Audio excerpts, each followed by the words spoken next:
तो चलो बच्चों, हम लोग आज का लेक्चर स्टार्ट करते हैं। तो अगर आप असिस्टेंट लोको पायलट और टेक्नीशियन की तैयारी करते हैं तो आपको पता है कि बेसिक साइंस इंजीनियरिंग का ये सिलेबस स्टार्ट है और इसमें जो सबसे पहला जो चैप्टर आता है या यूं कहिए कि पहली जो यूनिट आती है उस यूनिट का नाम है लीवर एंड सिंपल मशीन। ये यूनिट में हमें कौन कौन से चैप्टर पढ़ने होंगे? इस यूनिट में एक्चुअली में 5 से 6 चैप्टर आते हैं, जैसे कि फ्रिक्शन के बारे में पढ़ना होगा, लीवर के बारे में पढ़ना होगा, कॉन्सेप्ट ऑफ मशीन पढ़नी होगी, टाइप्स ऑफ मशीन पढ़नी होगी, इसके अलावा बेल्ट ड्राइव हो गया, गियर ड्राइव हो गया। टोटल हम लोगों को ये 6 चैप्टर पढ़ने होते हैं लीवर और सिंपल मशीन में, है ना। तो ये हमारा यूनिट 1 है, मैंने पहले ही बता रखा। इस तरह से आपके 11 यूनिट है जिनको हमें कंप्लीट करना है। तो आज का हमारा जो चैप्टर स्टार्ट हो रहा है, ये पहला चैप्टर स्टार्ट हो रहा है जिसका नाम है फ्रिक्शन, हिंदी में बोलते हैं घर्षण। स्टार्ट करते हैं बच्चा। तो सबसे पहली जो आपको हेडिंग समझनी है, कॉपी में डालते रहिएगा। हम लोग रियले जो कोर्स आपका बेसिक साइंस इंजीनियरिंग का है ना, इसे ऐसा कुछ रखेंगे ना कि चाहे वो हिंदी मीडियम वाला स्टूडेंट हो या फिर इंग्लिश मीडियम वाला स्टूडेंट हो, हर एक को बात समझ में आनी चाहिए, है ना। और कोशिश करेंगे कि हम लोग आपके नोट्स भी तैयार कराते जाए। जैसे कि आप लोग देख पा रहे होंगे कि मैंने हेडिंग भी यानी इसकी जो डेफिनेशन है वो भी लिख के लाया हूँ। बट डेफिनेशन पे हम लोग शुरुआत में ध्यान कभी नहीं देंगे, हम लोग हमेशा पहले उसको समझेंगे फिर ध्यान देंगे, ठीक है।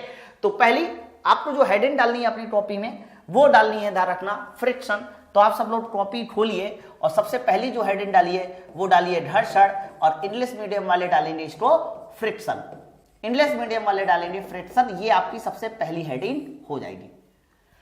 जब भी कभी हम लोग देखो बात करते हैं फ्रिक्शन की, भाई आखिरकार फ्रिक्शन होता क्या है, तो मन में केवल एक ही प्रश्न आता है, घर्षण का मतलब ये होता है कि सर देखो 2 सतहें होनी चाहिए। अगर 2 सतहें नहीं है तो फ्रिक्शन कहां से? बताइए, मेरा एक सिंगल हाथ होता तो क्या फ्रिक्शन हो जाएगा? क्या नहीं। फ्रिक्शन के लिए हमेशा 2 सतहों का जुड़ना जरूरी है और उनका आपस में घिसना भी जरूरी है। 2 सतहों का जुड़ना और आपस में घिसना जरूरी है। जब तक वो सतह जुड़ेंगे नहीं और आपस में घिसेंगे नहीं तब तक फ्रिक्शन नहीं आ सकता। ओके, तो इसीलिए मैंने देखिए क्या किया, इसीलिए यहां पर मैंने अपनी तरफ से एक सरफेस बना के आपको दिखाई। मान लीजिए ये हॉरिजॉन्टल सरफेस है, एक ऐसी सरफेस है सर, ये मैंने एक हॉरिजॉन्टल सरफेस बना के दिखाई, ये हॉरिजॉन्टल सरफेस है। ओके, तो मैंने आपके सामने देखिए एक हॉरिजॉन्टल सरफेस बना के दिखाई है। थोड़ा सा टेढ़ा हो गया, हम लोग इसको सीधा भी कर लेंगे। देखो बड़ा भी होता जा रहा है, चलो कोई नहीं, मैं दोबारा से खींच देता हूं, है ना। तो ये मेरे सामने एक हॉरिजॉन्टल सरफेस हो रही, ठीक है, ये हॉरिजॉन्टल सरफेस हो रही, और इस क्षैतिज सतह पर अगर मैं अपनी तरफ से कोई भी ब्लॉक रख दूं, किसी तरह का कोई पिंड रख दिया मैंने, है ना, तो ये जो पिंड मैंने इस क्षैतिज सतह पर रखा, थोड़ी देर के लिए मान लेते हैं कि ये जो क्षैतिज सतह है ये खुरदरी है। खुरदरी को इंग्लिश से बोलते हैं रफ। मैं मान लेता हूं कि ये जो क्षैतिज सतह है ये खुरदरी है, मतलब ये कैसी है सर? ये रफ है, ठीक है, ये रफ है। तो रफ क्षैतिज सतह मैंने मान लिया और ऐसा मान लेते हैं कि इस रफ क्षैतिज सतह का जो द्रव्यमान है वो स्मॉल m है। इसलिए देखो नीचे की ओर एक फोर्स काम करता है जिसका नाम होता है mg। जैसे नीचे की ओर एक फोर्स mg काम करेगा तो कन्फर्म ऊपर की ओर एक रिएक्शन फोर्स r काम करेगा। अगर मैं पूछूं ये r को कहते क्या है, तो आप सीधा सीधा कहना इस R का मतलब होता है अवलंब प्रतिक्रिया। अगर मैं पूछूं ये R क्या है तो आप सीधा सीधा बोलिए सर R का मतलब होता है अवलंब प्रतिक्रिया, या फिर आप इसको नॉर्मल रिएक्शन भी बोलते हो। क्या बोलते हो? Normal reaction. बट होता क्या है कि अगर ये बॉडी स्थिर अवस्था में है तब तो चलो ठीक है, कोई दिक्कत नहीं, लेकिन जैसे ही हम लोग इसको खींचने के लिए, इसको चलाने के लिए आगे की ओर एक फोर्स लगाएंगे, इसको चलाने के लिए आगे की ओर क्या करेंगे? एक फोर्स लगाएंगे। तो फोर्स लगाने के बाद होता क्या है, पीछे साइड एक बल उत्पन्न हो जाता है, और पीछे साइड एक बल उत्पन्न हो जाता है। ध्यान रखना, इसी बल का नाम क्या होता है सर? इसी बल का नाम होता है घर्षण बल, है ना। तो पीछे साइड एक बल उत्पन्न हो जाता है, ध्यान रखना, इसका नाम होता है घर्षण बल। अब प्रश्न ये आता है कि सर ये घर्षण बल की दिशा और घर्षण बल का मान कैसे डिसाइड हो? हाँ, और दूसरा बात ये कि घर्षण बल आया किस वजह से, तो इस बात की चर्चा करते हैं, है ना। तो पहले मैं आपको पूरी परिभाषा बताता हूं, पूरी डेफिनेशन समझाता हूं ताकि आप कॉपी में नोट डाउन भी कर सके। तो परिभाषा ये होती है कि जब कोई पिंड किसी सतह पर फिसलता है या फिसलने का प्रयास करता है, मतलब ये आगे चलना चाहता था, मैंने बल लगाया, तो पिंड और समतल के मध्य एक ऐसा बल उत्पन्न होता है। एक्चुअली में ये जो बल होता है ना, ये स्पर्श रेखीय बल होता है। एक ऐसा बल उत्पन्न होता है जो उसके सापेक्ष गति का विरोध करता है, रिलेटिव मोशन का विरोध करता है, और इसी विरोधी बल को क्या कहते हैं सर? इसी विरोधी बल को बोला जाता है घर्षण बल। तो याद रखिएगा बच्चा, जब भी आप आगे की ओर एक फोर्स लगाते हो तो पीछे की ओर एक बल उत्पन्न हो जाता है, और इसी बल का नाम क्या है? इसी विरोधी बल का नाम क्या है सर? इसी को हम बोलते हैं घर्षण बल। तो आपसे पूछे कोई कि ये Fs जो लगा है सर, ये Fs क्या है? तो आप सीधा सीधा कहना कि सर Fs है मेरा घर्षण बल। ओके, अब प्रश्न ये आता है कि ये घर्षण बल आया किस वजह से? सवाल ये कि घर्षण बल आया किस वजह से। अब इस बात को पहले समझो। देखो, जैसे कि मैंने मान लीजिए थोड़ी देर के लिए कि ये सरफेस बनाई, हमेशा इस बात को याद रखना, जितनी भी सरफेस होती है वो भले ही आपको देखने में बड़ी चिकनी नजर आ रही हो, जैसे कि ये सरफेस है, ये सरफेस आपको देखने में बहुत चिकनी नजर आ रही है, एकदम चिकनी, बट वो एक्चुअल में चिकनी होती नहीं है। थोड़ी बहुत उसमें अनियमितताएं पाई जाती हैं, दैट मीन थोड़ी बहुत इरेगुलरिटी पाई जाती है, इस तरीके से अनियमितताएं होती हैं। ये जो अनियमितताएं हैं ना, इसी को हम लोग इरेगुलरिटी भी कहते हैं ना। और जब इसके ऊपर इस तरह से कोई पिंड रखा होता है ना, ऐसे कोई पिंड रखा होता है, तो पिंड में भी इस तरीके की अनियमितताएं होती हैं, और ये दोनों अनियमितताएं आपस में मिलकर एक कह सकते हो लॉक बना लेती हैं, है ना। मतलब ऊपर वाला दैट मीन्स पिंड का, और नीचे वाला मतलब सतह का। तो पिंड और सतह दोनों की ये जो अनियमितताएं हैं, इसे हिंदी में क्या बोलते हैं? इसे हिंदी में बोलते हैं अनियमितताएं, या फिर आपको इंग्लिश में लिखना हो तो इरेगुलरिटी लिख लीजिएगा। इरेगुलरिटी मतलब जो हमारा रेगुलरिटी है ना, इरेगुलरिटी है। तो ये जो अनियमितताएं हैं, ये दोनों आपस में मिलकर एक लॉट बना लेती हैं, एक प्रकार का लॉट बना लेती है, और इसी लॉट बनने की वजह से देखो ऐसे जुड़ गई, है ना। तो इसी लॉट के बनने की वजह से अगर बहुत थोड़ा सा फोर्स आप आगे की ओर लगाओगे तो बॉडी पीछे की ओर नहीं चलेगी। मान लीजिए इस लॉट को तोड़ने के लिए आवश्यक बल तुम्हें कितना चाहिए? मैं एक एग्जांपल तौर पे मान लेता हूं, ये जो लॉट बनाया, इस लॉट को तोड़ने के लिए जो बल चाहिए मैंने मान लिया वो 20 न्यूटन है। मतलब ये पिंड और सतह ने एक दूसरे के साथ इस तरीके से बॉन्डिंग बना ली, लॉट बना लिया, ठीक है। तो मैंने ये कहा कि मान लीजिए थोड़ी देर के लिए कि इस लॉट को तोड़ने के लिए जो बल चाहिए वो कितना न्यूटन है? 20 न्यूटन। तो जब तक आप आगे की ओर 20 न्यूटन का बल नहीं लगाओगे, तब तक ये लॉट टूटेगा नहीं, और जब तक ये लॉट टूटेगा नहीं तब तक बॉडी आगे की ओर चलेगी नहीं। समझ पा रहा है ना? तो होता क्या है कि हम लोग 20 न्यूटन का बल लगाने के बाद तो लॉट टूटने की स्थिति में आता है, लेकिन आपने 15 न्यूटन लगाया, लॉट टूटेगा नहीं, हिलेगा नहीं। तो इसका मतलब आगे की ओर एक बल लगा रहे हो तो पीछे की ओर भी तो एक बल आ जाएगा, सीधी सी बात है यार। तो वही पीछे की ओर आने वाला बल जो आगे जाने का विरोध करता है सर, उसी बल का नाम क्या होता है सर? उसी बल का नाम होता है घर्षण बल, Fs। हालांकि घर्षण बल निकालते कैसे? घर्षण बल निकालने का फॉर्मूला होता है सीधा सीधा म्यू इंटू आर। याद रखना, अभी थोड़ी देर के लिए बस ये समझ लो कि घर्षण बल निकालने का फॉर्मूला म्यू इंटू आर होता है।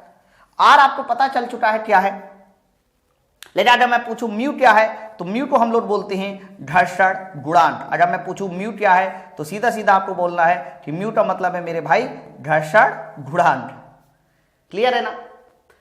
तो ये एक बेसिक था फ्रिक्शन का। मैं फिर से बता दूं आपको कि जब कोई पिंड किसी सतह पे चलता है या फिसलता है या फिसलने का प्रयास करता है तो पीछे की ओर एक स्पर्श रेखीय बल उत्पन्न हो जाता है, जिसको आप टेंजेंशियल फोर्स भी कहते हैं। स्पर्श रेखीय बल उत्पन्न हो जाता है। बस इसी स्पर्श रेखीय बल का नाम घर्षण बल है, जो कि मोशन का विरोध करता है या गति का विरोध करता है।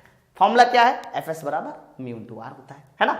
और बाकी मैंने बताया लॉट तोड़ने के लिए अगर घर्षण बल का कोई कारण पूछे, अगर कोई पूछे कि घर्षण बल का बताइए रीजन क्या होता है, तो आपको सीधा सीधा बताना है घर्षण बल का रीजन अनियमितताएं होती हैं, इरेगुलरिटी होती है। लॉक को तोड़ने के लिए जितना बल चाहिए होगा वो हमारा अधिकतम घर्षण कहलाता है। ठीक है, तो आई होप आपको परिभाषा समझ में आ रही होगी। आगे कुछ और पॉइंट की ओर बढ़ते हैं, आगे कुछ और बढ़ते हैं। तो मैंने अभी जो थोड़ी देर पहले एनालिसिस दिया ना, उसी एनालिसिस को हमें आगे बढ़ाते हुए ये सारे डायग्राम समझने हैं। बच्चे ये सारे डायग्राम बहुत ज्यादा इंपॉर्टेंट है, बस ध्यान से सुनना। मैंने आप लोगों को थोड़ी बहुत चीजें बता रखी, जैसे कि आप सबको पता है कि जब कोई बॉडी नीचे किसी सरफेस में रखती है तो नीचे की ओर काम करता है mg, ऊपर की ओर नॉर्मल रिएक्शन r। ठीक है, तो मैं एक काम करता हूं, जितनी भी मैंने डायग्राम बनाए हैं हर एक डायग्राम में नीचे की ओर mg और ऊपर की ओर नॉर्मल रिएक्शन r लगा देता हूं। नीचे की ओर mg, ऊपर की ओर नॉर्मल रिएक्शन r। सुनते रहना, बस आप सुनते रहिए, चीजें सीखते रहिए, बहुत ज्यादा मजा आने वाला है। नीचे की ओर mg, ऊपर की ओर r, नीचे की ओर mg, ऊपर की ओर r। क्लियर है? नीचे की ओर mg और ऊपर की ओर r। देखो, तो मैंने यहां पर देखिए ढेर सारे पॉइंट आपको बता दिए कि ये सारे डायग्राम है जिसमें नीचे की ओर mg, ऊपर की ओर r लगा दिया। फिर मैंने कहा कि देखो सर, अगर ये बॉडी सरफेस पे, सतह पे रखी है तो यहां पर डेफिनेटली एक लॉट जरूर बना होगा, एक लॉट जरूर बना होगा। तो एक काम करते हैं कि इसको आगे खिसकाने के लिए एक टर्म मानना पड़ेगा, वो टर्म होगा लॉट तोड़ने के लिए बल। तो मैं एक काम ऐसा भी कर लेता हूं कि ये जो सतह है इसमें लॉट तोड़ने के लिए जो बल की आवश्यकता है, उस बल का मान मैंने मान लीजिए थोड़ी देर के लिए माना 20 न्यूटन। कितना बल की आवश्यकता है? कह देना 20 न्यूटन के बल की आवश्यकता है लॉट तोड़ने के लिए। सर, लॉट तोड़ने के लिए 20 न्यूटन के बल की आवश्यकता है? मैंने कहा यस, 20 न्यूटन के बल की आवश्यकता है। इसका मतलब यही तुम्हारा अधिकतम घर्षण है। याद रखना, अगर आपसे पूछा जाए कि अधिकतम घर्षण किसे माना जा सकता है तो कह देना अधिकतम घर्षण उसी को माना जा सकता है जिसमें लॉट टूट जाए, यानी अधिकतम घर्षण हमारा कितने न्यूटन? 20 न्यूटन है। ओके, तो सर 20 न्यूटन पे ये लॉट टूटेंगे। ये जो मैंने लॉट बनाया है ना, ये लॉट कितने न्यूटन पे टूटेंगे? सर ये लॉट टूटेंगे 20 न्यूटन पे। ठीक है, देखते। तो मेरे भाई ध्यान से सुनना, ये एनालिसिस बड़ा जरूरी है क्योंकि ये एनालिसिस बहुत खास है। मान लीजिए इस पिंड को मुझे आगे की ओर खींचना है, मैंने पहले जो बल लगाया वो 0 न्यूटन लगाया। कितने न्यूटन? 0 न्यूटन, मतलब कोई बल नहीं लगाया। तो बच्चा, जब आगे की ओर कोई बल नहीं लगाया तो पीछे की ओर आने वाला घर्षण बल भी कितना होगा? 0। अरे आप खींच ही नहीं रहे, आगे की ओर कोई बल ही नहीं लगा तो पीछे की ओर घर्षण बल भी 0। ठीक है, वेरी गुड।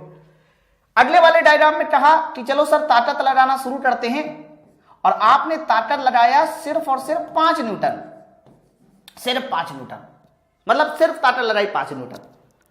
तो मेरे भाई ये बताओ, अगर 5 न्यूटन की ताकत लगाओगे, जबकि लॉट तोड़ने के लिए कितना बल चाहिए? तो लॉट तोड़ने के लिए बल कितना मैंने मान रखा? 20 न्यूटन। तो एक निश्चित बल चाहिए होगा, सीधी बात है। तो लॉट तोड़ने के लिए मैंने बल मान रखा 20 न्यूटन, लेकिन तुमने ताकत लगाई 5 न्यूटन की, तो क्या ये लॉट टूट जाएंगे? क्या ये लॉट टूट जाएंगे? तो मेरे भाई आपका जवाब होगा सर लॉट नहीं टूटेंगे। तो क्या होगा? तो लॉट नहीं टूटेंगे तो क्या होने वाला है? पीछे की ओर अभी भी जो घर्षण बल है वो 5 न्यूटन का ही आएगा। भाई जैसे जैसे बल बढ़ा रहे हो वैसे वैसे घर्षण बल बढ़ता चला जाएगा, है ना। लेकिन बॉडी अभी चलेगी नहीं। बॉडी अभी कैसी है? सर बॉडी अभी भी, यहां पर भी बॉडी किस अवस्था में थी? सर यहां पर भी बॉडी स्थिर अवस्था में थी। यहां पर भी बॉडी किस अवस्था में है? सर यहां पर भी बॉडी स्थिर अवस्था में। चलो सर थोड़ी और ताकत लगाते हैं। इस बार एक काम करते हैं कि खींचने के लिए जो बल अप्लाई करते हैं वो 10 न्यूटन का अप्लाई कर देते हैं। कितने न्यूटन का? 10। ठीक है। लॉट तोड़ने के लिए तो 20 न्यूटन चाहिए। तो बताइए पीछे की ओर घर्षण बल कितना आ जाएगा? तो कहना पीछे की ओर जो घर्षण बल आ जाएगा, सर अभी भी वो घर्षण बल हमारा कितना आ जाएगा? सर वो 10 न्यूटन हो जाएगा, क्योंकि लॉक तो टूटेंगे ही नहीं तोड़ने के लिए 20। तो आप ये कहना चाह रहे हो मार साहब कि जैसे जैसे आप बल की वैल्यू को बढ़ाते चले जा रहे हो वैसे वैसे घर्षण बल बढ़ता चला जा रहा है। यस, मैं यही कहना चाह रहा हूं। अगर आपने बल को 15 न्यूटन कर दिया होता तो पीछे की ओर घर्षण बल भी कितना आता? सर पीछे की ओर घर्षण बल भी 15 ही न्यूटन आता, क्योंकि अभी 20 तक नहीं पहुंचे। फिर अगर आपने लगाए गए बल को 20 न्यूटन कर दिया होता, यस, अब ये वो कंडीशन आ रही, देखो यहां पर भी अभी बॉडी स्थिर हो रही, टोटी लॉट टूटेंगे नहीं, यहां पर भी बॉडी स्थिर हो रही, टोटी अभी लॉट टूटेंगे नहीं, समझ रहे हैं ना सब लोग। बट जैसे ही आप यलिट डायग्राम में आएंगे तो कहना लॉट तोड़ने के लिए अधिकतम बल कितना चाहिए, लॉट तोड़ने के लिए बल कितना चाहिए, 20 न्यूटन। तो 20 न्यूटन पे लॉट टूटेंगे तो जरूर, लेकिन मेरे दोस्त मेरे भाई 20 न्यूटन पे लॉट तभी टूट सकते हैं जब लगाया गया फोर्स 20 न्यूटन से थोड़ा सा ज्यादा हो। यानी तुमने आगे की ओर 20 न्यूटन का फोर्स लगाया, वेरी गुड, बहुत अच्छी बात है। पीछे की ओर इस बार भी घर्षण बल जो आएगा वो 20 न्यूटन आएगा। बट ये वो जो कंडीशन है, ये वो कंडीशन है जिस पर पिंड चलने की स्थिति में है, ये वो कंडीशन है जिस पर पिंड चलने की स्थिति में है। चलेगा नहीं, पिंड रहेगा स्थिर, लेकिन चलने की स्थिति में होगा, जस्ट चलने वाला होगा। जैसे आपके घर में मेहमान वगैरह आते हैं, शाम के 5 बजे ट्रेन है, 4:30 बजे घर से निकलना है, तो 2 बजे 2:30 बजे नहीं जाएंगे, चाहे आप जितना भगा लो, लेकिन जैसे ही 4:30 बजेगा ट्रेन का समय, चले जाएंगे, है। तो ये अभी पिंड स्थिर है, लेकिन ध्यान रखना ये वो कंडीशन होती है जिस पर पिंड चलने की स्थिति में होता है, इसे बोला जाता है सीमांत संतुलन की कंडीशन। इंग्लिश में बोलते हैं इसको लिमिटिंग फ्रैक्शन। ध्यान रखना, इंग्लिश में क्या बोलते हैं, लिमिटिंग। देखो मैं हिंदी और इंग्लिश सब बताऊंगा, लेकिन कुछ काम आपको भी करना है। अब यहां जगह नहीं है लिमिटिंग फ्रैक्शन लिखने की, तो मैं बता रहा हूं ना कि यहां पर लिमिटिंग फ्रैक्शन बोलते हैं, है ना। तो इसका मतलब ये हुआ सर, आप ये कहना चाह रहे हो, आप सर ये कहना चाह रहे हो कि जैसे जैसे आप आगे की ओर बल लगाते हो वैसे वैसे पीछे घर्षण बल बढ़ता जाता है, लेकिन एक निश्चित लिमिट तक घर्षण बल बढ़ता है, वो निश्चित लिमिट 20 न्यूटन है, या फिर आप कह सकते हो लॉट तोड़ने के लिए अधिकतम बल वो 20 न्यूटन है। फिर आगे क्या होगा, मुझे तो सर इसको चलाना था, तो मैंने कहा अगर भैया इसको चलाना चाहते हो तो एक काम करो, आगे की ओर 20 न्यूटन से थोड़ा सा ज्यादा बल लगा दीजिए। मान लीजिए मैंने 21 न्यूटन लगाया, तो 21 न्यूटन जैसी लगाओगे, या यूं कहिए कि 20 से थोड़ा सा भी ज्यादा होगा, लॉट टूट चुके होंगे। ये जो लॉट आपने बनाए थे सर, ये लॉट टूट चुके होंगे, बॉडी आगे की ओर चल जाएगी। यानी ये वो कंडीशन है, जैसे 21 न्यूटन लगाओगे बॉडी गति की अवस्था में आ जाएगी। कौन सी अवस्था में, गति की अवस्था में, सुनते रहे ना। तो क्या पीछे की ओर घर्षण बल काम नहीं करेगा, मैंने कहा बिल्कुल काम करेगा। कितना काम करेगा, सोचने वाली बात है, कितना काम करेगा। क्या अभी भी 20 न्यूटन का घर्षण बल होगा, तो आपका सवाल होगा नहीं सर अब 20 न्यूटन का नहीं होगा। पता है क्यों, देखो मैं आपको बताऊं, जब ये बॉडी में 20 न्यूटन का बल लगाया, घर्षण बल 20 न्यूटन, लेकिन जैसे ही 30 न्यूटन का बल लगाया तो यहां पर जितनी भी तुम्हारी अनियमितताएं थी, यहां पर जितनी भी तुम्हारी इर्रेगुलरिटी थी, यहां पर जितनी भी तुम्हारी अनियमितताएं थी सर, वो अनियमितताएं इस बॉडी के चलने की वजह से टूट चुकी होंगी। अरे ऐसे ऐसे थी ना, हाँ, जो उभार थे, तो वो उभार इस बॉडी के चलने की वजह से टूट चुके होंगे, लॉट टूट चुका होगा, और जब लॉट टूट चुका होगा पीछे की ओर घर्षण बल थोड़ा सा कम हो जाता है, थोड़ा सा कम हो जाता है। तो थोड़ा सा कम हो जाता है तो कितना हो जाएगा, मैंने कहा 20 न्यूटन, देखो नहीं होगा, सीधी बात है, 20 न्यूटन से थोड़ा सा कम हो जाता है, मान लीजिए मैंने मान लिया 19 न्यूटन। बट ये जो कंडीशन हो रही है गति की अवस्था में, गति की अवस्था में जो घर्षण बल काम करता है उसे बोला जाता है गतिज घर्षण। गतिज घर्षण इंग्लिश में काइनेटिक फ्रिक्शन। गति की अवस्था में जो घर्षण बल काम करता है उसको गतिज घर्षण कहते हैं, इंग्लिश में काइनेटिक फ्रिक्शन, है ना। तो काइनेटिक फ्रिक्शन का मान देखो इस वाली अवस्था से। अब देखो ये लिमिटेड अवस्था थी, है ना, तो लिमिटेड अवस्था में जो घर्षण बल काम करता है उसे लिमिटिंग फ्रिक्शन कहते हैं। क्या बोलते हैं, लिमिटिंग। तो आप देखिए ना, गतिज घर्षण का मान लिमिटिंग से थोड़ा सा कम हो जाता है, क्योंकि लॉट जो बने थे ना वो चलने के बाद टूट जाते, है ना। बाकी ये जो फ्रैक्शन है ये सब स्टैटिक फ्रैक्शन है, क्योंकि बॉडी स्थिर थी, ये भी स्टैटिक, ये भी स्टैटिक, ये भी स्टैटिक।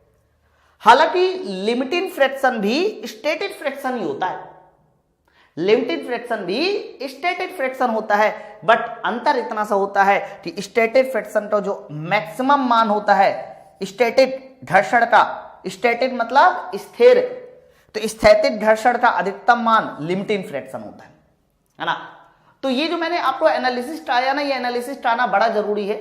मैं फिर से बता दूं, आपको एनालिसिस कैसे बढ़ाना है, आपको यहां से यहां जाना है एनालिसिस में, और फिर इस तरीके से एनालिसिस करना है। ओके, ठीक है, ध्यान रखना। तो आपने पूरा ऑब्जर्वेशन किया, तो ऑब्जर्वेशन करने के बाद एक छोटी सी चीज आपको समझ में आई, छोटी सी चीज आपको यह समझ में आई कि भैया देखो, जो घर्षण बल होता है ना, वो अपनी वैल्यू को एडजस्ट करता है ना।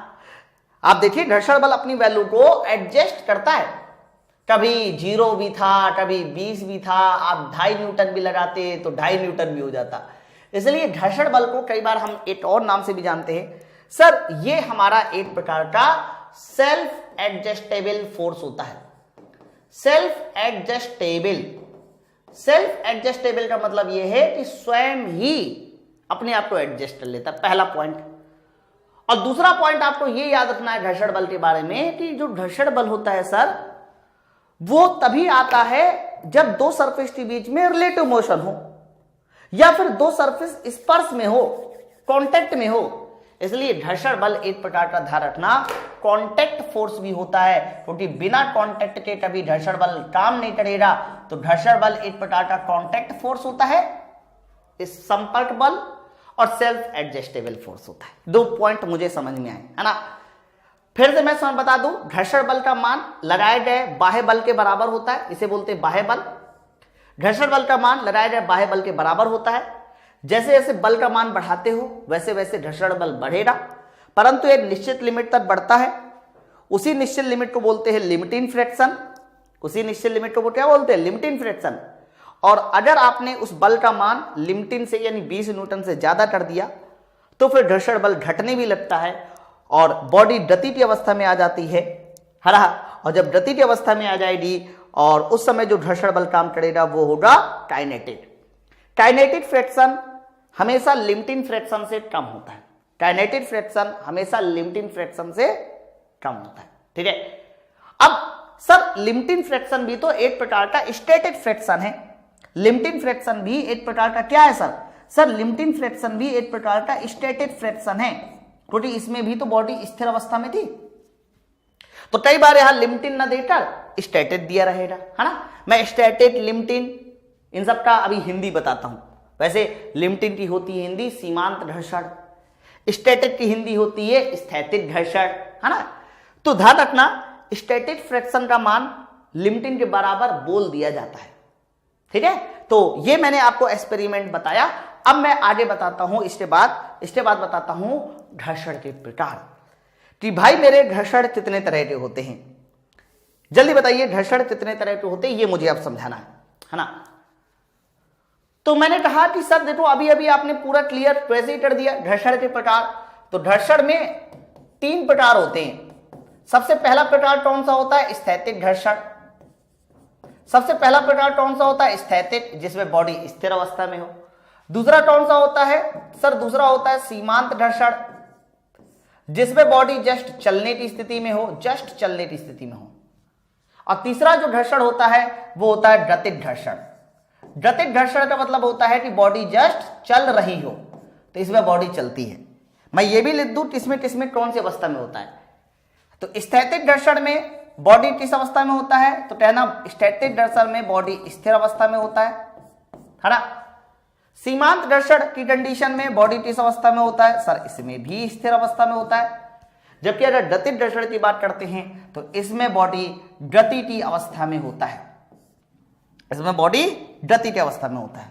सुनना है ना सर। गतिज घर्षण कितने तरह का होता है? सर गतिज घर्षण फिर से 2 तरह का होता है। गतिज घर्षण फिर से 2 तरह का होता है। कॉपी में नोट डाउन करते रहना कौन से 2 तरह का होता है। तो कहना गतिज घर्षण में सबसे पहला जो घर्षण आता है सर उसका नाम क्या होता है? सर उसका नाम होता है स्लाइडिंग फ्रैक्शन। गतिज घर्षण में जो सबसे पहला घर्षण आता है उसे बोलते हैं स्लाइडिंग घर्षण, स्लाइडिंग फ्रैक्शन, स्लाइडिंग फ्रैक्शन। और दूसरा कौन सा होता है? सर दूसरा होता है रोलिंग घर्षण या रोलिंग फ्रैक्शन। तो गतिज घर्षण में मोशन 2 तरह का होता है। एक होता है स्लाइडिंग फ्रैक्शन, दूसरा होता है रोलिंग फ्रैक्शन। स्लाइडिंग मतलब स्लाइड करना, है ना। देखो थोड़ी बहुत इंग्लिश आपको समझ में आनी चाहिए, प्योर हिंदी और प्योर इंग्लिश में अगर हम पढ़ाएंगे तो आप दोनों को दिक्कत होगी, है ना, दोनों को दिक्कत होगी, यानी हिंदी वालों को भी दिक्कत होगी, इंग्लिश वालों को भी दिक्कत होगी। अब देखो, जैसे कि मैंने आपके सामने एक सतह बनाते दिखाई, मैंने आपके सामने एक सरफेस बनाते दिखाई, चेक कीजिए। तो मैंने आपके सामने एक सतह बनाते दिखाई और मैंने अगर आपसे कहा कि ये मान लीजिए कोई बॉडी है, ये कोई बॉडी है, तो अगर ये बॉडी इस तरह से आगे स्लाइड करती है, अगर आगे स्लाइड करती है तो कौन सा फ्रैक्शन आ जाएगा? सर ये हो जाएगा स्लाइडिंग फ्रैक्शन। ये कौन सा हो जाएगा? सर ये हो जाएगा स्लाइडिंग फ्रैक्शन। और ऐसे अगर ये घूमती है तो बताइए कौन सा फ्रैक्शन हो जाएगा? रोलिंग, है ना। तो ये डायग्राम स्लाइडिंग का, ये रोलिंग का। तुमसे कई बार एक क्वेश्चन और आता है कि स्लाइडिंग और रोलिंग फ्रैक्शन में कौन ज्यादा होता है। तो मेरे भाई आप मुझे ये बताओ, स्लाइडिंग फ्रैक्शन में देखो इतना ज्यादा कांटेक्ट है, बहुत घर्षण है, और रोलिंग फ्रैक्शन में देखो सिर्फ जरा सा कांटेक्ट है, एकदम जरा सा। तो आप मुझे बताइए स्लाइडिंग और रोलिंग फ्रैक्शन में कौन ज्यादा है? तो साफ साफ पता चल रहा है कि गतिज घर्षण दो तरह के, स्लाइडिंग रोलिंग। देखिए स्लाइडिंग में एरिया ज्यादा होने की वजह से, कॉन्टैक्ट ऑफ एरिया ज्यादा होने की वजह से स्लाइडिंग फ्रैक्शन का जो मान होगा बच्चा वो रोलिंग फ्रैक्शन से ज्यादा होगा। स्लाइडिंग फ्रैक्शन का जो मान होगा वो तुम्हारा रोलिंग फ्रैक्शन से ज्यादा होगा। कॉपी में नोट डाउन करेंगे, कॉपी में ये पॉइंट नोट डाउन करेंगे, स्लाइडिंग फ्रैक्शन का मान रोलिंग फ्रैक्शन से ज्यादा होता है। ठीक है, ठीक है। तो सीमांत घर्षण पहले स्थैतिक, सीमांत गतिज। ठीक है, इनको कॉपी में नोट डाउन करना। तीन तरह के घर्षण होते हैं। ओके, अब इन्हीं तीन को मुझे और अच्छे से एक्सप्लेन करना है। तो मैंने अभी बताया तीन तरह के घर्षण, एक स्टैटिक मतलब स्थैतिक घर्षण, दूसरा कौन सा बताया? दूसरा बताया लिमिटिंग यानी सीमांत घर्षण, और बताइए तीसरा कौन सा बताया? सर तीसरा बताया गतिज घर्षण यानी काइनेटिक, गतिज। ओके, मैं थोड़ा एक एक्सपेरिमेंट बताना चाहता हूं। अभी अभी देखो मैंने जो डायग्राम बनाया था, डायग्राम से देखो साफ साफ पता चल रहा था कि जो स्टैटिक घर्षण होता है वो 0 न्यूटन से शुरू हो सकता है और अधिकतम बताइए किस तक जा सकता है? तो अधिकतम जा सकता था या करो 20 न्यूटन तक, याद है ना, याद है 20 न्यूटन तक जा सकता था। बट ये 20 न्यूटन क्या होता है? तो 20 न्यूटन होता है अप्लाई किया गया, या यूं कहिए कि लॉक तोड़ने के लिए बल। तो मैं आपको पहले अब लॉक तोड़ने वाला बल बता दूं कितना होता है। तो उसके लिए ये वाला डायग्राम देखिए, इसमें मैं नीचे की ओर mg कर सकता हूं, ऊपर के लिए r कर सकता हूं, आगे के लिए f कर सकता हूं, और पीछे बताइए क्या कर सकता हूं? घर्षण बल। तो लॉक तोड़ने के लिए कितना बल चाहिए? तो कहना देखो सर लॉक तोड़ने के लिए मुझे उतना ही बल चाहिए जितना कि लिमिटिंग फ्रैक्शन था। याद करो, ये देखो लॉक तोड़ने के लिए मुझे उतना ही बल चाहिए जितना लिमिटिंग फ्रैक्शन था, 20 न्यूटन, है ना। लिमिटिंग फ्रैक्शन को मैंने कई बार बोला है, आपको स्टैटिक फ्रैक्शन यानी स्थैतिक घर्षण भी कह सकते हैं, क्योंकि लिमिटेड कहीं ना कहीं स्टैटिक होता है। हालांकि स्टैटिक तो 0 से शुरू होता है, तो आप स्टैटिक का अधिकतम मान मान लो, है ना। तो Fs निकालने के लिए आपको μs इंटू आर लगाना पड़ेगा। तो अगर आपने μs इंटू आर लगाया है तो याद रखना ये μs इंटू आर वह अधिकतम बल दे देता है जो लॉक तोड़ने के लिए पर्याप्त होता है। μs इंटू आर वह अधिकतम बल दे देता है जो लॉक तोड़ने के लिए पर्याप्त होता है। सर समझ में नहीं आया है, एक बार और थोड़ा समझा दीजिए, समझ में नहीं आया तो मैं इसको भी देखो समझा देता हूं, है ना। कायदे में देखिएगा। तो लॉक तोड़ने के लिए अब इसको कैसे समझना है ये भी आप देखिए, ध्यान से सुनना कायदे के साथ इसको भी। तो थोड़ी देर के लिए मान लीजिए कि अगर μs का मान 0.1 होता फॉर एग्जाम्पल, और r का मान जो है वो mg के बराबर होता है, सबको पता है r बराबर है mg, और m का मान 2 किलोग्राम होता, g की वैल्यू 10 होती, तो यहां से ये 20 r हो गया इंटू 20 कर दीजिए, तो फाइनली बताइए कितना हो गया? 2 न्यूटन आ गया। 2 न्यूटन आया, मतलब लॉक तोड़ने के लिए अधिकतम बल कितना चाहिए होगा? 2 न्यूटन इस कंडीशन में अकॉर्डिंग टू दिस डेटा। तो मेरे कहने का मतलब ये है कि लॉक तोड़ने के लिए जो अधिकतम बल होता है ना आपके लिए, वो अधिकतम बल कुछ और नहीं, वो अधिकतम बल आप निकालते हैं μs इंटू आर से, है ना। इसलिए बोलते हैं कि स्थैतिक घर्षण का मान 0 से लिमिटिंग फ्रैक्शन तक जाता है, और लिमिटिंग फ्रैक्शन कैसे निकालना है? सर वो निकालना है म्यू एस इंटू आर से। अगर मैं पूछूं कि लिमिटिंग फ्रैक्शन निकालना कैसे है तो म्यू एस इंटू आर से निकालना है, सीधी सी बात है यार। ओके, तो ये बात आपको समझ में आई। सर ठीक है, स्थैतिक घर्षण समझ में आ गया। अब लिमिटिंग क्या होता है? सर लिमिटिंग में कुछ नहीं है, लिमिटिंग फ्रैक्शन उतना ही होता है जितना कि अभी आपने बताया, यानी mu s into R. Mu s into R लगाइए, आपको पता चल जाएगा म्यू भी कितना है, म्यू एस भी दे देगा, आर भी दे देगा। आप बड़े आराम से निकाल सकते हैं कि लिमिटिंग फ्रैक्शन का मान कितना होगा, है ना। जबकि काइनेटिक फ्रैक्शन की बात करते हैं तो काइनेटिक फ्रैक्शन का मान हमेशा लिमिटिंग फ्रैक्शन से कम होता है। मैंने यही तो बताया, लिमिटिंग फ्रैक्शन 20 न्यूटन आया था, याद कीजिए, और काइनेटिक फ्रैक्शन कितना आया था, तो कह सकते हैं काइनेटिक फ्रैक्शन थोड़ा सा कम आया था, वो जो मैंने अभी डायग्राम बनाए थे। बट निकालते कैसे? तो याद रखना, काइनेटिक फ्रैक्शन निकालने के लिए भी हमारे पास फॉर्मूला होता है, और वो फॉर्मूला होता है म्यू के इंटू आर। काइनेटिक फ्रैक्शन में बस करना इतना होता है कि घर्षण गुणांक जो लेना है आपको, वो स्टैटिक वाला न लेके गतिक वाला लेना है, हाँ गतिक वाला। और जबकि लिमिटिंग फ्रैक्शन निकालने के लिए स्टैटिक वाला लेना है। कौन वाला? स्टैटिक। मैं फिर से आप लोगों को एक बार बता दूं, लिमिटिंग घर्षण और स्टैटिक घर्षण ये एक ही चीज होती है, ये एक ही चीज होती है। हालांकि एक्चुअल में स्टैटिक का मतलब होता है जीरो से कुछ भी हो सकता है, लेकिन स्टैटिक का जो अधिकतम मान होता है वो भी एक प्रकार का स्टैटिक है, उसी को हम लिमिटिंग भी कह देते हैं, है ना। तो मेरे कहने का अर्थ ये है कि limiting fraction mu s into R, जो कि 20 न्यूटन आया था थोड़ी देर पहले, जैसे जो गतिक घर्षण होता है वो लिमिटिंग से थोड़ा सा कम होता है, ठीक है। अब इसी बात को हमें ग्राफिकल रिप्रेजेंटेशन देना है। ध्यान से सुनो ना, ग्राफ में वाई एक्सिस बना दिया, एक्स एक्सिस बना दिया। वाई एक्सिस में मैंने ले लिया है घर्षण बल। वाई एक्सिस में क्या ले लिया है? सर वाई एक्सिस में मैंने ले लिया है घर्षण बल, और एक्स एक्सिस में ले लिया हमने बाह्य बल। बाह्य बल का मतलब एक्सटर्नल फोर्स, जो भी आपका एक्सटर्नल फोर्स लगाया जा रहा है ना। तो मेरे भाई एक बात बताइए सब लोग, अगर यहां पर मेरा शुरुआत में एक्सटर्नल फोर्स 0 था, थोड़ा डायग्राम देखते रहिएगा, ये जो मैंने देखो, बाह्य बल 0, घर्षण बल 0, बाह्य बल 5 न्यूटन, घर्षण बल 5 न्यूटन, बाह्य बल 10 न्यूटन, घर्षण बल 10 न्यूटन, दिखाई दे रहा ना। तो इसका मतलब पता है क्या है? सर इसका मतलब है बाह्य बल 0, घर्षण बल 0, बाह्य बल 5 न्यूटन, घर्षण बल 5 न्यूटन, बाह्य बल 10 न्यूटन, घर्षण बल 10 न्यूटन, बाह्य बल 20 न्यूटन, घर्षण बल 20 न्यूटन। अरे सर ये तो बराबर बढ़ रहा है, y बराबर x, और y बराबर x के लिए मेरे भाई ये लाइन जो है 45 डिग्री का एंगल बनाएगी। फिर 20 न्यूटन पे पहुंचने के बाद ये तुम्हें मिलेगा लिमिटिंग फ्रैक्शन, या फिर आप इसको स्टैटिक भी बोलिए, मैंने अभी बताया। 20 न्यूटन पे पहुंचने के बाद यहां पर जो मिलेगा वो मिलेगा कौन सा? सर यहां पर मिलेगा मुझे स्टैटिक फ्रैक्शन, या फिर आप इसको लिमिटिंग बोलिए। फिर जैसे ही आप लगाए गए बल का मान 20 न्यूटन से, देखो ये 20 न्यूटन है, ये क्या है? 20 न्यूटन, है ना। लेकिन जैसे 20 न्यूटन से थोड़ा सा ज्यादा करोड़ी बॉडी चलने लगती है, और जब बॉडी चलने लगती है तो देखो लॉक टूट जाते हैं। लॉक टूट जाएंगे मेरे भाई तो घर्षण का मान थोड़ा सा कम हो जाता है, यहां से थोड़ा सा कम होगा, फिर कांस्टेंट हो जाता है ना। थोड़ा सा कम होने के बाद फिर कांस्टेंट होता है।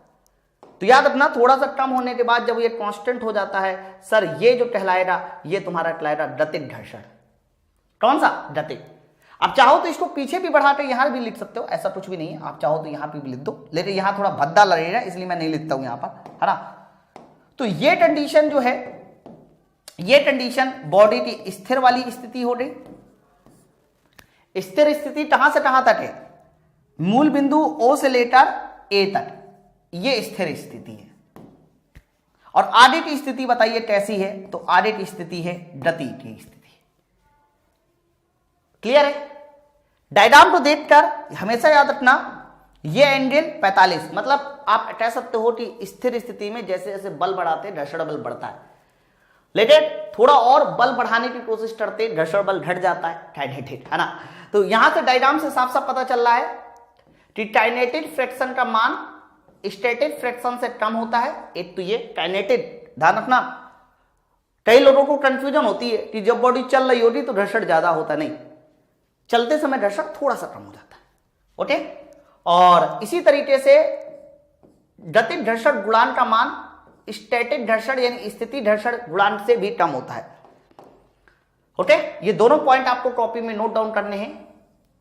पॉइंट आई होप आपको समझ में आ गया होगा। ये दोनों पॉइंट आपको कॉपी में नोट डाउन करने हैं। एटीआला कि गतिज घर्षण का मान स्थैतिक घर्षण से कम होता है और गतिज घर्षण गुणांक का मान स्थैतिक घर्षण से भी कम होता है। गुणांक में भी गतिज वाला कम है ना। तो इससे बहुत सारे प्रश्न आते हैं, बड़ा कंफ्यूजन प्रश्न बनता है। फाइनली मैं आपको रिजल्ट बताता हूं, उस रिजल्ट को नोट डाउन करना। देखो रिजल्ट ये नोट डाउन करना कि स्थैतिक घर्षण सबसे ज्यादा होगा, स्थैतिक घर्षण सबसे ज्यादा होगा, उससे कम होगा स्लाइडिंग, और सबसे कम घर्षण होता है तुम्हारा रोलिंग। तो इन तीनों घर्षण में अगर आपसे कंपैरिजन पूछी जाए तो आपको बताना है कि इन तीनों घर्षण में बच्चा देखो ये कंपैरिजन है।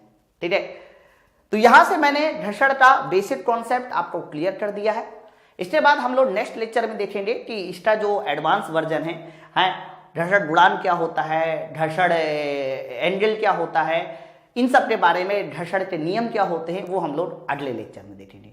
Thank you very much।